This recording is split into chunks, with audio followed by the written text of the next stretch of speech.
there, everybody.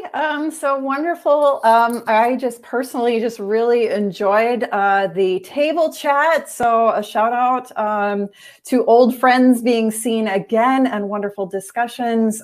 So again, kudos to Marie for her talk, which is a perfect kind of stage setting for what we're going to be getting into when we're talking about talent development in the middle of strangeness. Because like Mariana said, you know, it's like, I refuse to accept the new normal that does not exist in this world. All right. So with that, I love it. Hi, Jane. Yay. It's so awesome to have you all here. All right. So let's get started. So I just wanted to kind of take you through. So we're just going to do a little bit of welcome, opening remarks. We're going to talk about what is this middle of strangeness.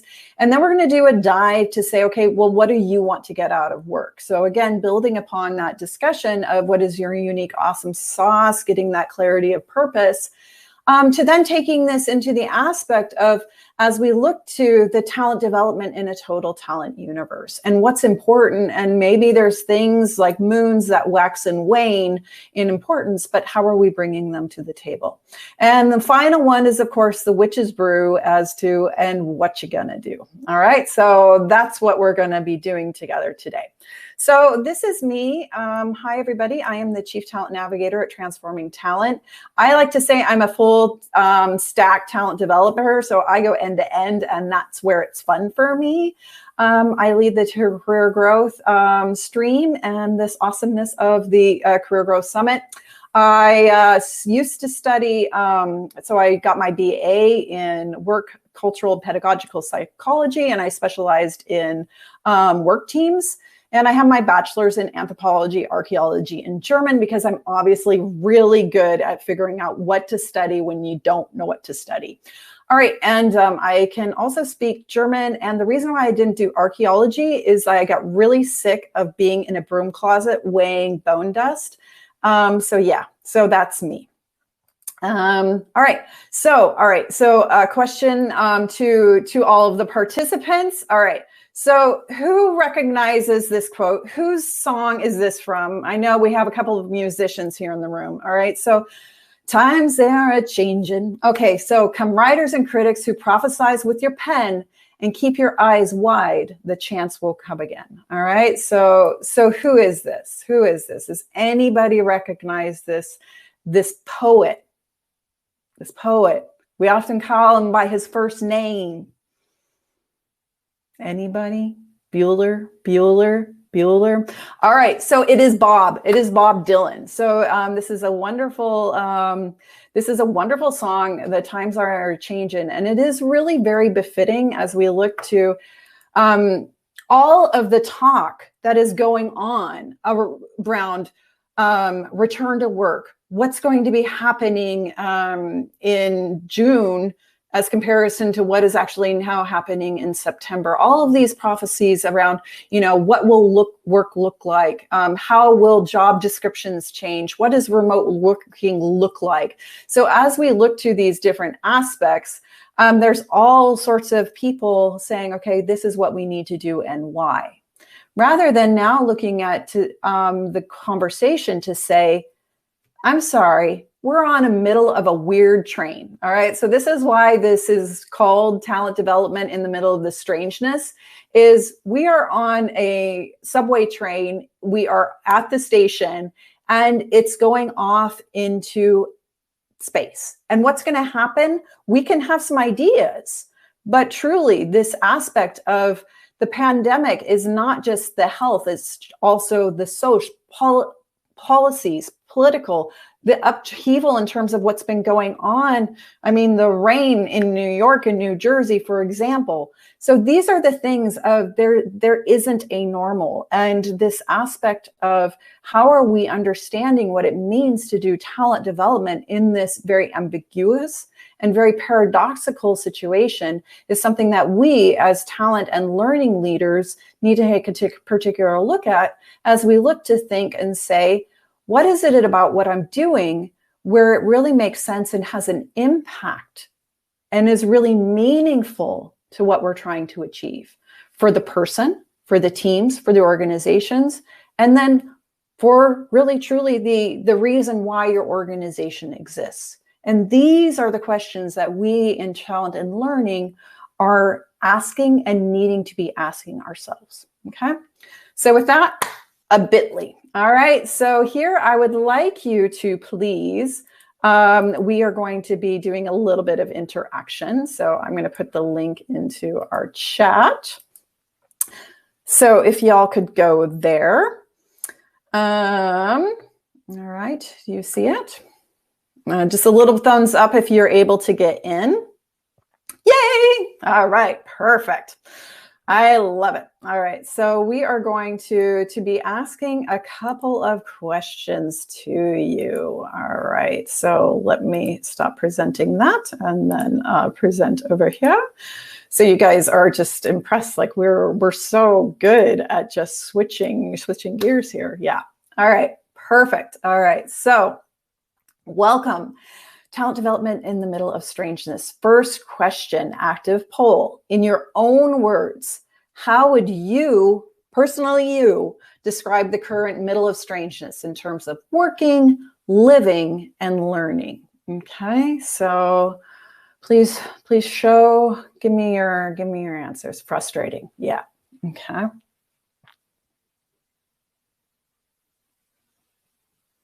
Unsure. Emotional whiplash. So well said. Freedom. Roller coaster.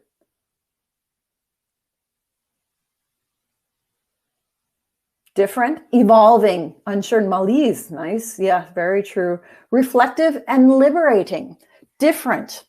It requires curiosity and grace. Beautiful answer. Beautiful answer. Unpredictable. Okay, I have not had that one before. Paddling in a peanut butter jar. That is awesome. And that is so true. It is that aspect of we are somehow in a quagmire, but at the same time, there's different things that are going on that could be delicious, like peanut butter. But this aspect of exhaustion, unsurety, curiosity, and grace, of how do we find our way, particularly as we're balancing the various roles that we have. So excellent, excellent, excellent. I think you guys have reflected exactly what we're trying to get at when we say middle of strangeness. Okay. So now I'm going to switch gears. I'm going to switch gears here and I'm going to ask you, because for me also as kind of this, I went into work psychology and my why is how do we help people feel more fulfilled at work? So this aspect of fulfillment of impact, growth, and relationships. So work is, of course, something we need to do to make money. But let's think about it as we think about that question of what do you want to get out of work? You could all do something. And here, let's look at, here, what do you want to get out of work?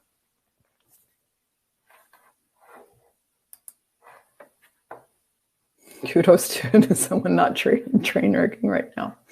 Okay.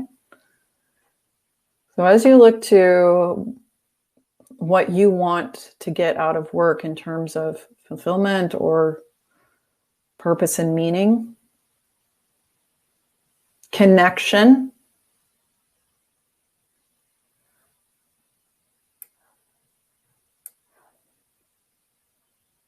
flexibility. True. Yep. Add value to others.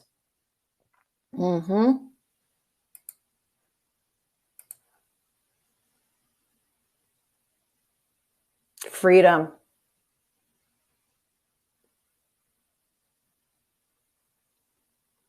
It used to be kind of the Gordon Gekko kind of understanding to say money. But those are those pieces of it's not the purpose and meaning of, we could do all sorts of things to make money, but there are different aspects around what do we want to get out of the work that we do, that we're seen, that we have a sense of accomplishment, and that our purpose and meaning. So here, when the word gets larger, it means that there's multiple people giving that answer, freedom and connection. And this is huge. And this is that aspect where we are social creatures. So here, that sense of loneliness has been exacerbated through the pandemic. And so how are we creating and fostering a sense of true belonging? Not just, please join a Zoom call at 5 o'clock on Friday for a dance party where everyone's groaning because they're so over it. It's really that aspect of how are we fostering and understanding true connection. I love it. Great. Okay. Next question. Okay, what is at the heart of a work environment for you? Okay, so as you think of, what's really at the core? I love it. Teamwork. What else? Collaboration and connection. Relationships. Relationships. I love it. Okay. Transparency, vulnerability, and connection. Trust.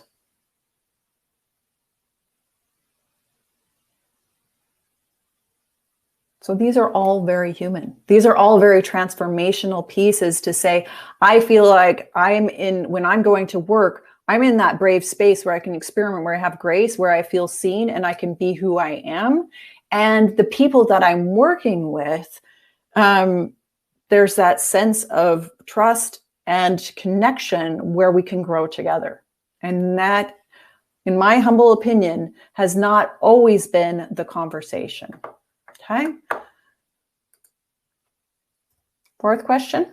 All right. I mean, I wouldn't be a full stack talent developer if I didn't ask this question. Okay. So why do you think that talent development is important? Realize your potential. Ah, beautiful, Judy. Okay. Help them grow or watch them go. Yep. Money is not fulfilling after core needs are met. Yep. Okay. I love it. Discover untapped potential. Beautiful. Absolutely. Yep. Realize potential. Growth and success. Yep. People are infinitely capable, and which we've seen. I mean, if there's one thing that the last 18 months, 18 to a century that has been this pandemic, is we've seen the resourcefulness, the creativity, and we've also seen huge acts of empathy and support within this craziness. So here together, truly this aspect of how are we achieving more and keeping to develop so that we continue to build others. So these are those aspects where talent development, if people were asked, why did they leave their jobs?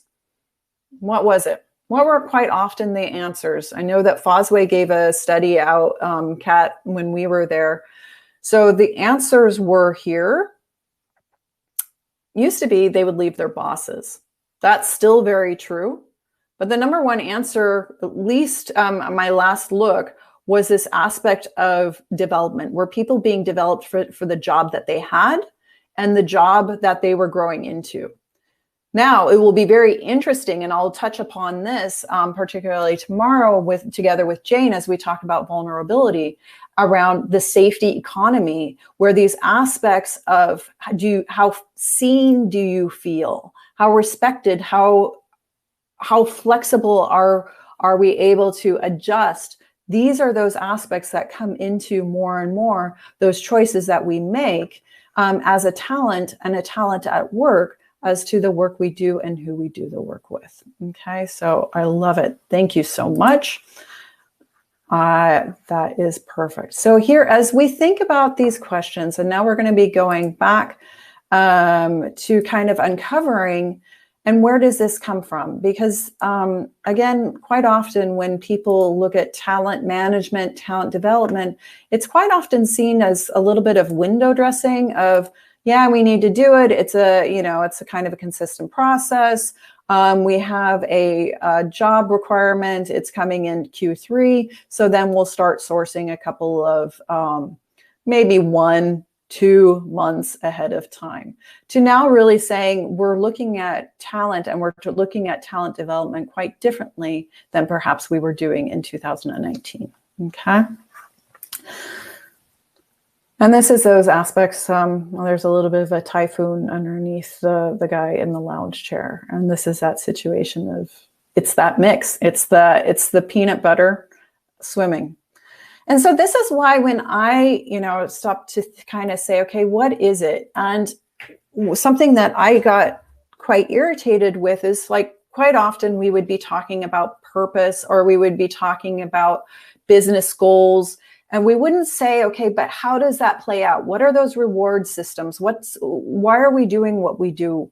And so something that I personally and professionally like to talk about is the talent universe. And the way it breaks down is I see these things as various different moons, okay? So they wax and wane in terms of their importance at every given time, yet all of them influence the tides of work.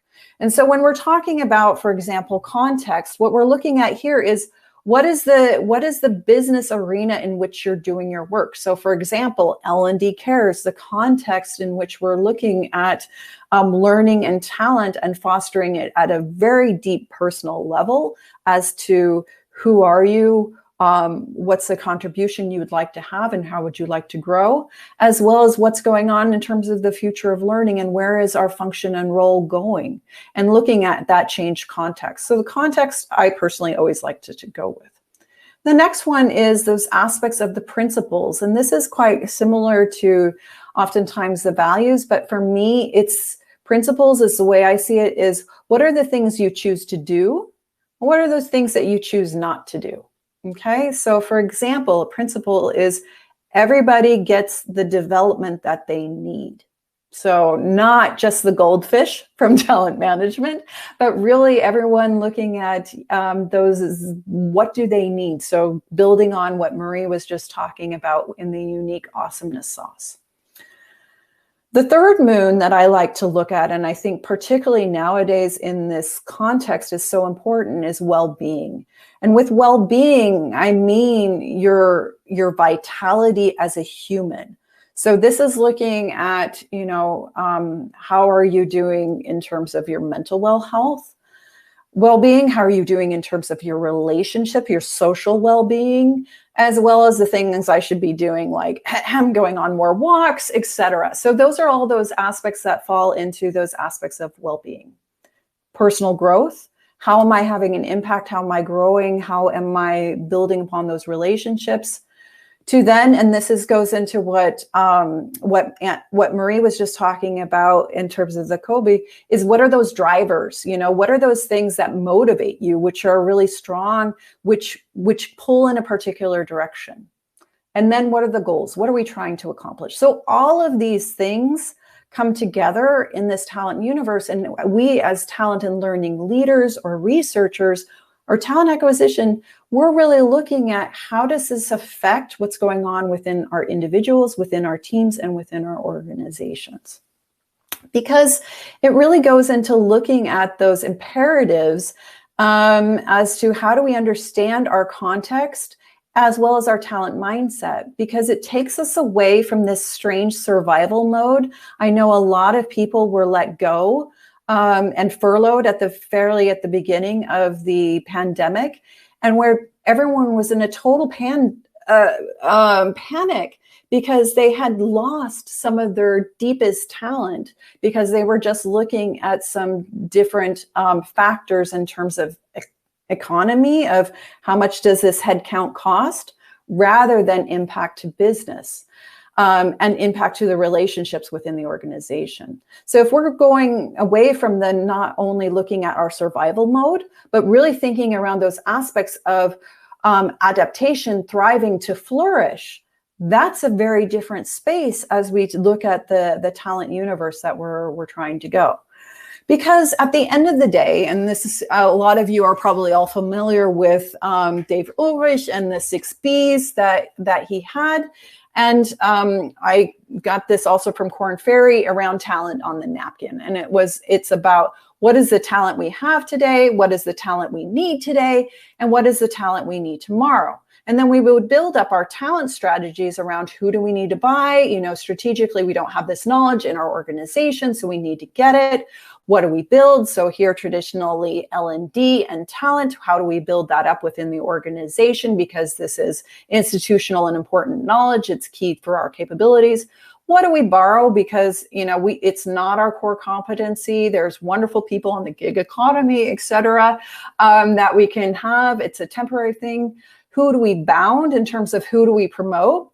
Are we promoting that person who breaks all of the glass in every room in order to get the results? Or are we making those promotions where the manager, et cetera, really fosters a sense of trust, connection, and transparency? So who we choose to promote.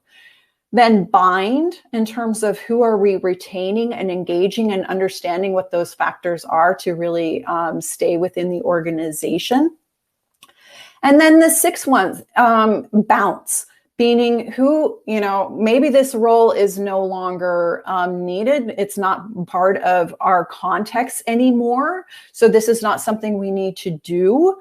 Or this is something where it's, this is a, what did Marie say? She developed the heck out of a way. And so here to say, okay, if this is not your destiny, if this is not where you will be successful, how are we having those serious and constructive conversations as to what does your talent development look like here within this team, organization, et cetera.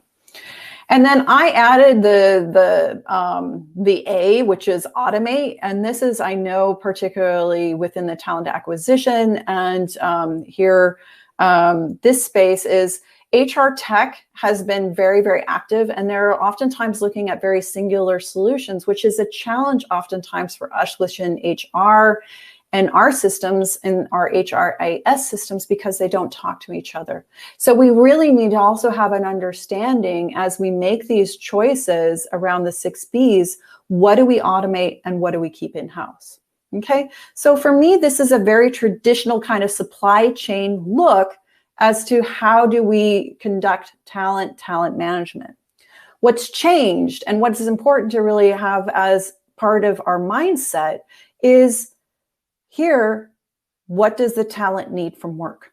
Okay, so this wasn't necessarily in people's minds before. It was, well, frontline workers should just be taking that. And it's really nowadays, people are more empowered. That's why it's been called the Great Resignation, is because people are exactly like you were answering, expecting more out of work around what is that contribution to be made, those connections, that sense of accomplishment, et cetera, but also very real, what are the flexibility options that we have? And this goes into then that safety economy around those aspects of your flexibility of how and when you work.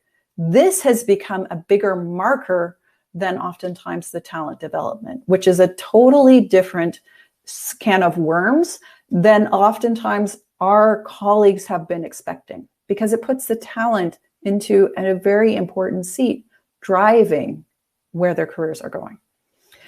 Because this is something, and again, Syra, Jane and I, when we were talking about we'll be talking about the crossovers between between vitality, vulnerability, and viability. This is a great example from McKinsey, and they brought this out. They did this together with Oxford Economics in May 2020 as to what are those imperatives that we need to do to, one, safeguard our lives and then safeguard our livelihoods. But what they tended to forget is that there were humans here, okay? So this was humans, and this was that aspect of we're completely juggling it all and exhausted. So I really personally liked this quote from Thoreau, which was, "It's not enough to be busy, so are the ants. The question is, what are we busy about?" And so this is that aspect of how are we taking time out to not go into action bias, but really to say proactively, how are we taking that step away and asking, what are we really being busy about?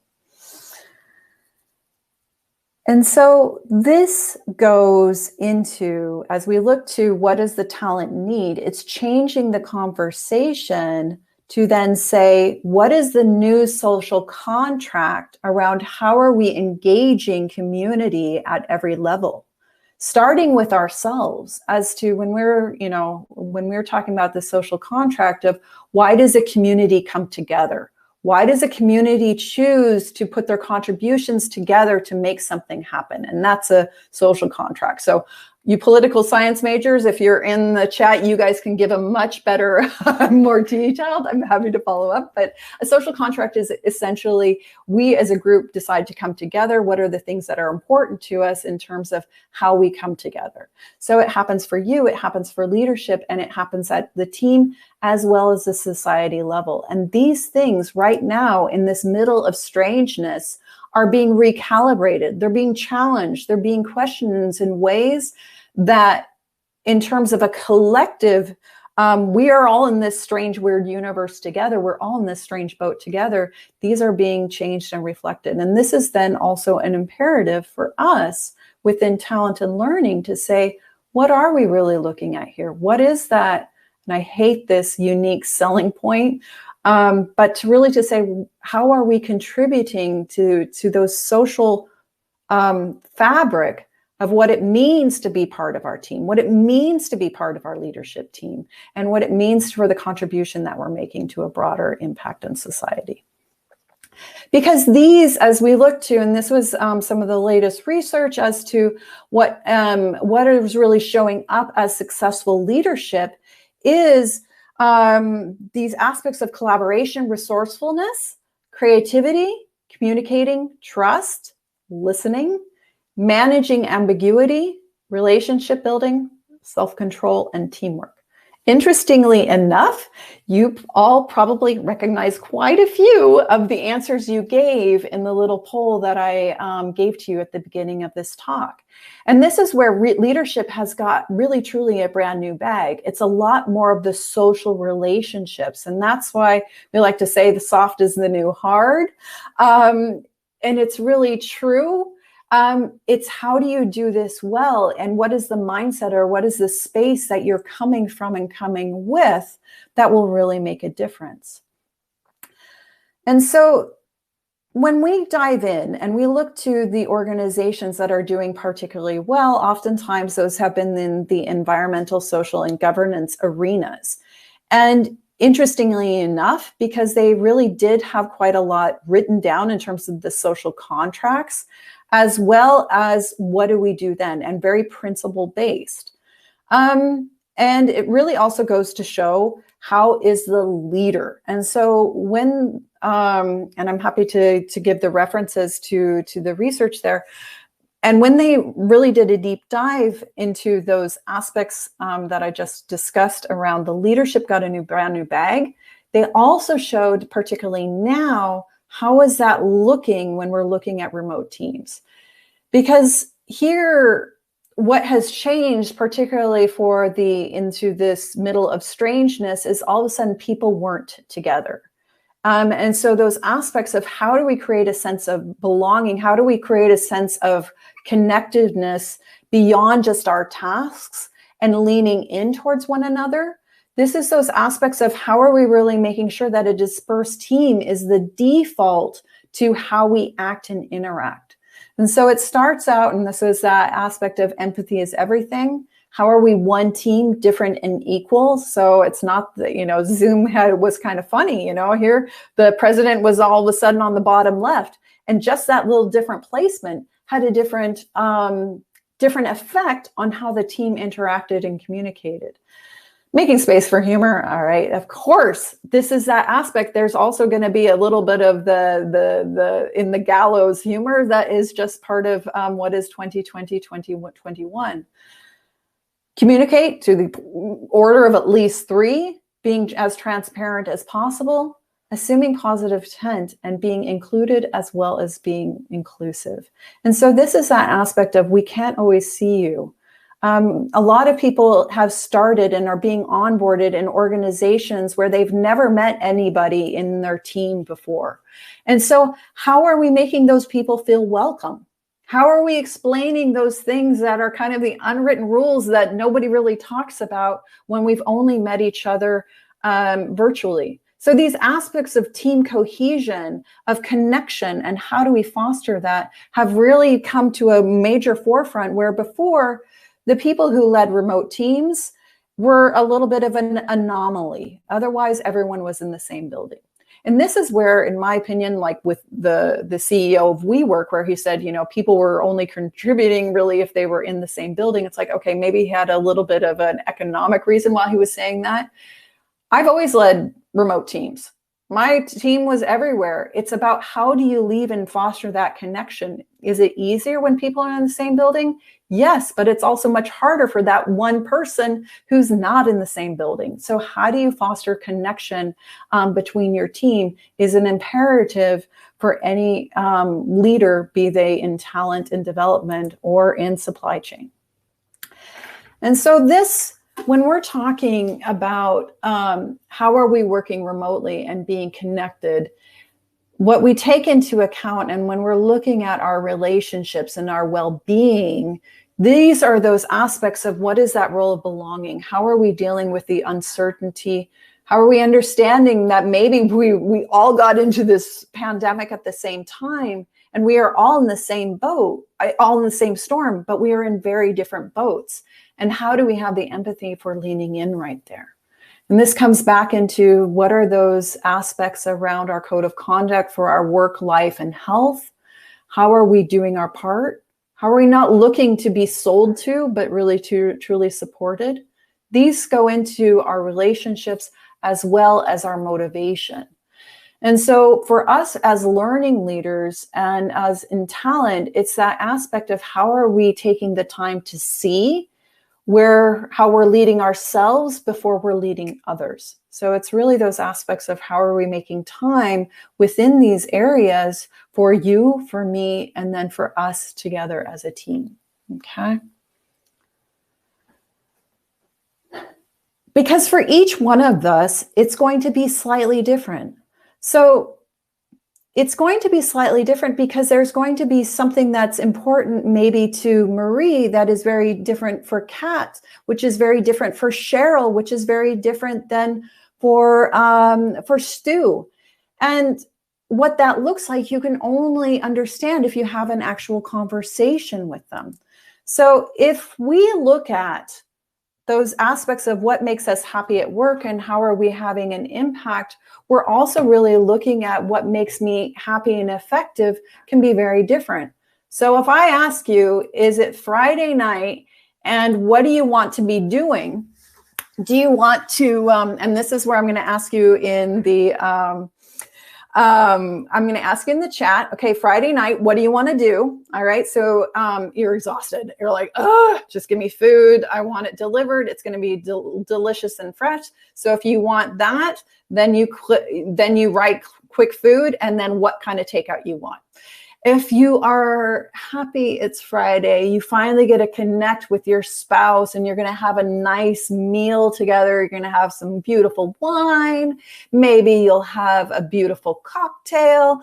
Maybe you'll have a 5-course meal where you're able to really sit and connect with one another. If that's your dream of a Friday night, put that into the chat. If you're a social butterfly and you want to, and you also like to play pub quizzes, then please put that in the chat. All right. So here, what do you like to do? What brings you joy on Fridays? Okay. So here, all right. So, yep, we have a couple of different answers. I love it, love it, love it. Okay.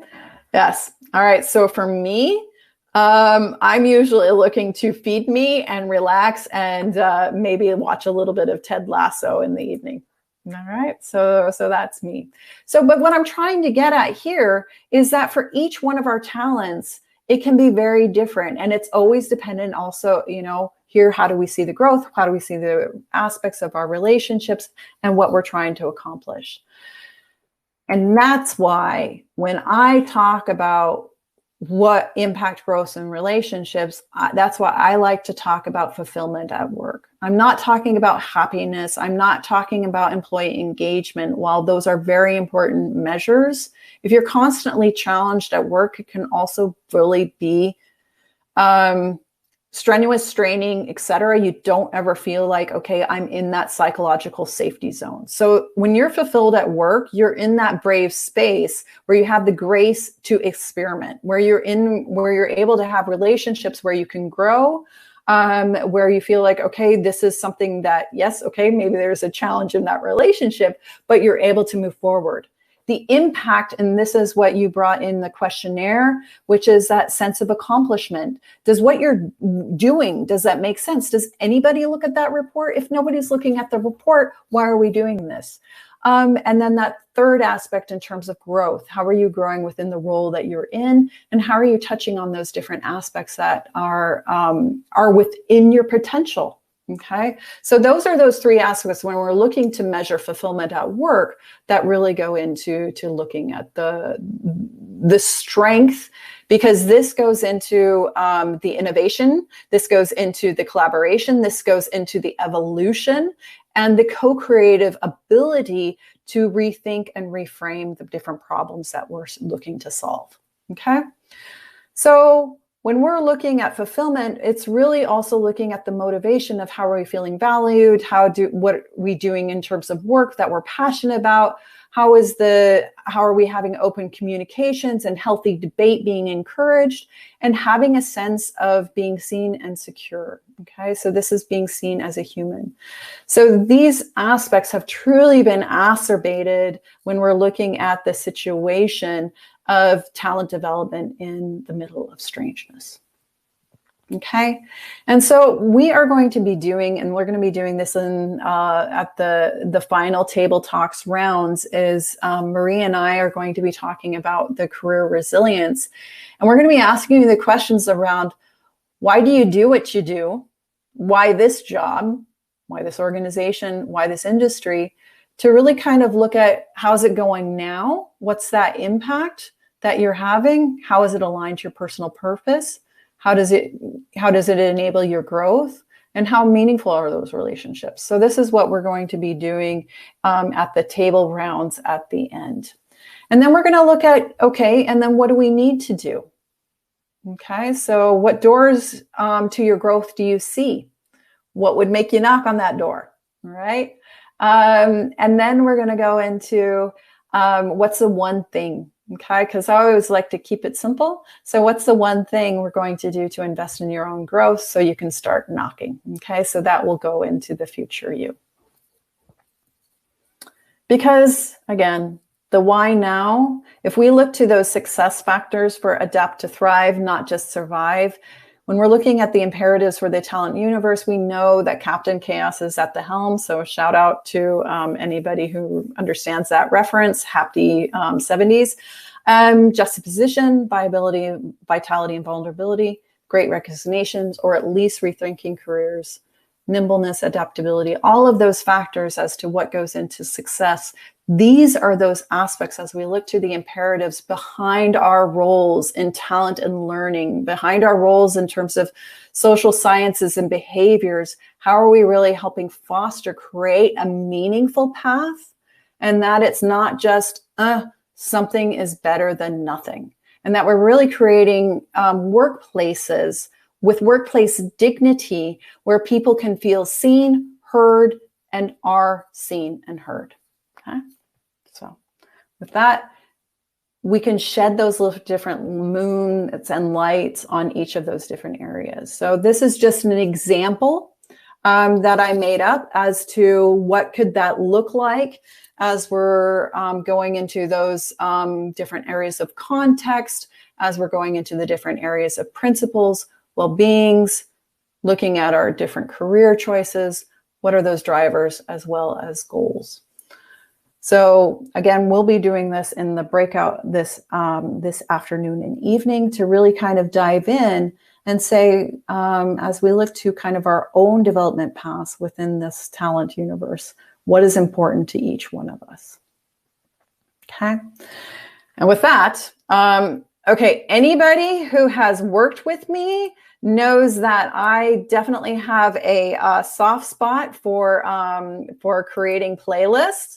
So I will share our talent development in the middle of strangeness playlist here. I will open it up and then copy it over. So anybody who is a music fan, you are my friend. We are also, of course, I mean, you would expect nothing less, creating a playlist for us here at this talent development in the middle of strangeness. So I would like to invite you to share with me your song as to what really equates for you the middle of strangeness. Okay, so I would love to hear what ideas you have for songs. What's on your jam session when you say, okay, this is the quirk? Is it Beastie Boys, Sabotage? What's on your playlist? Be More Kind by Frank Turner. Nice. It's the end of the world as we knew it. I love it. I love it. Thank you, Trish. Awesome. All right. Too wonderful. And this is where I really want to encourage us and encourage our discussions together with our teams. And as we think about the roles that we play, those connections, that social glue to really help and develop people within their careers and within their lives, it's taking that time out to understand what is our social contract, what's important to them, where do they want to go on a Friday night, what's the impact they're looking to have. And then taking it back, of course, to it has to start with you. And so that's why when we're going to those breakouts, we're going to be starting with you as we enter into this beautiful talent universe together. If the world was ending, you'd come over, right? Oh, too awesome. Oh, I love you guys. That is great. All right. Yay. All right. Too fun. Okay. So with that, my question is always, what are you going to do? So it's those. Please, as you look to thinking about what your role is in the future of learning and the future talent, it is the future's so bright, you gotta wear shades. And it's how do we create that space and create that meaning? So with that, thank you so much. This is me. My principles are mindset first, talent is everywhere, innovation can happen anywhere, and the best ideas come out of creative collaboration. So awesome, possum. Thank you, everybody. Now what I'm going to do, I'm going to stop presenting and take your questions. Anyone have any questions? Or also, if you want to come up on stage and share something around this aspect that you would like to share, I would love it. I can get you right up. Oh my gosh. Okay, so you all know that I showed a typhoon. So my buddy Tufan, hi Tufan, great to have you here. This makes me so happy. That was a wink to you. See, so yay. Oh yeah, sorry. So once I learn to love you, I'm never going to let you go. Just so y'all know who have been in my my area. So. All right. Well, wonderful. We will continue this discussion and we will see you at the tables. And thank you so much. Absolutely. Continue down this path and get your shades on. All right. Thanks, everyone.